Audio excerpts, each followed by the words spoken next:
एक नवीन जबाबदारी येऊन ठेपलेली आहे। जोपर्यंत माझ्याकडे ही जबाबदारी आहे त्याला मी पुरेपूर न्याय देण्याचा प्रयत्न करीन। तसेच मला जेवढे दिवस काम करण्याची संधी मिळेल ते मी भुसावळकरांच्या कामासाठी खर्च करीन। सर्वप्रथम मी जो काही भुसावळ शहरात 10 ते 12 दिवसांनी पाणी पुरवठा होतो त्याचा कालावधी कमी करण्याचा माझा मनापासून प्रयत्न राहणार आहे व भुसावळच्या जनतेला स्वच्छ व मुबलक पाणी कसं मिळेल यासाठी मी प्रयत्न करणार आहे। तसेच हे भुसावळ शहर स्वच्छ व सुंदर कसं राहील याच्यासाठीही मी मनापासून प्रयत्न करणार आहे।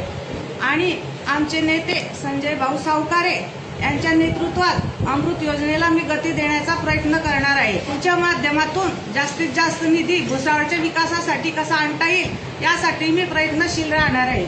आजच आम्हाला समजलं की भाऊच्या माध्यमातून जळगाव रोड आणि यावर रोड यांच्या काँक्रिटीकरणाला मंजुरी मिळाली आहे आणि ते लवकरच संजू भाऊ यांच्या माध्यमातून सुरू होणार आहे। मला या काम करताना भुसावळ शहरवासियांची सहाय्य मला मिळेल अशी अपेक्षा करते आणि त्याचबरोबर मला पत्रकार बंधूंचेही सहाय्य मिळेल ही अपेक्षा करते। आजपासून मी माझे सहकारी नगरसेवक व आमच्या मित्रपक्षाचे जे काही नगरसेवक आहे त्यांना विश्वासात घेऊन आजपासून मी कामाला सुरुवात केलेली आहे। धन्यवाद।